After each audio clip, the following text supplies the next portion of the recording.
Gospel according to St. Mark chapter 16, the resurrection chapter. Jesus is risen from the dead. The Gospel according to St. Mark chapter 16 verses 1 to 20. Marks వార్త 16వ అధ్యాయము క్రీస్తు పునరుత్థానం అయిన తర్వాత 4 సువార్తల్లో record చేయబడ్డది. మత్తయి సువార్త 28, marks వార్త 16, లూకా సువార్త 24, యోహాను సువార్త 20. విశ్రాంతి దినం గడిచిపోగానే మగ్దలేని మరియు, యాకోబు తల్లి అయిన మరియు, సలోమేయు వచ్చి ఆయనకు పోయవద్దని సుగంధ ద్రవ్యములు కొనిది. వారు ఆదివారమున పెందల కడ లేచి బయలుదేరి సూర్యోదయమైనప్పుడు ఆ లైన్ అంతా చదవండి. సూర్యోదయం అయినప్పుడు సమాధి ఎద్దకు వచ్చుచుండగా సమాధి ద్వారం నుండి మన కొరకు ఆ రాయి ఎవడు పొర్లించునని ఒకరితో ఒకరు చెప్పుకొనుచుంది. వారు వచ్చి కన్నులెత్తి చూడగా రాయి పొర్లింపబడి చూచిరి. రాయి ఎంతో పెద్దది.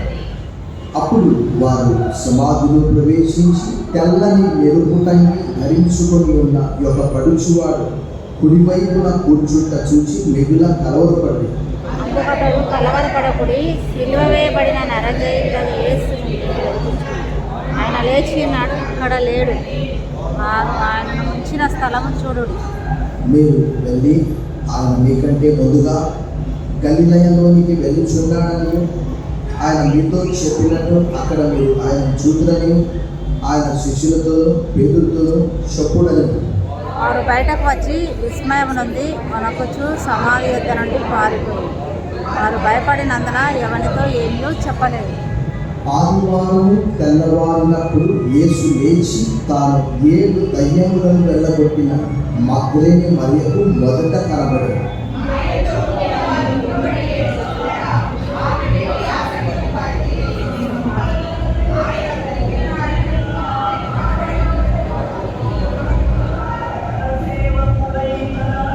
ఆ తర్వాత దానిలో ఇద్దరు ఒక పల్లెటూరికి నడిచిపోవచ్చుండగా ఆయన మారు రూపము గలవాడై వారికి ప్రత్యక్షమై తక్కిన వారికి ఆ సంగతి తెలియజేసి కానీ వారు వీరి మాటనైనా నమ్మకపోయింది. పిమ్మట 11 మంది శిష్యులు భోజనంలో కూర్చున్నప్పుడు ఆయన వారికి ప్రత్యక్షమై తాను లేచిన తర్వాత తాను చూసిన వారి మాట నమ్మనందున వారి నమ్మిక నిమిత్తమును హృదయ కాఠిన్యం నిమిత్తమును వారిని గద్దించి, అయ్యో, మీరు సర్వలోకమునకు వెళ్ళి సర్వ సృష్టికి సువార్తను ప్రకటించుడి. నమ్మి బాప్తిస్మం పొందిన వాడు రక్షింపబడును, నమ్మని వానికి శిక్ష విధింపబడును. నమ్మిన వారి వలన ఈ సూచక క్రియలు కనబడును.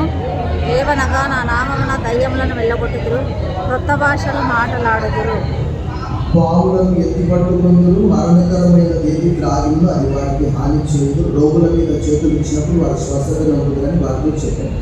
ఇలాగ ప్రభువైన యేసు వారితో మాట్లాడిన తరువాత ప్రలోకమునకు చేర్చుకొనబడి దేవుని కుడిపార్శ్వమున ఆసీనుడయ్యాను. వారు బయలుదేరి వాక్యం అంతటా ప్రకటించి ప్రభు వారికి సహకారుడై ఉండి వెనువెంట జరుగుతూ వచ్చిన సూచక్రియల వల్ల వాక్యమును స్థిరపరచుచుండెను. ఆమేన్. దేవుని వాక్యం దీవించి ఆశ్రయించింది. దయచేసి కూర్చోండి.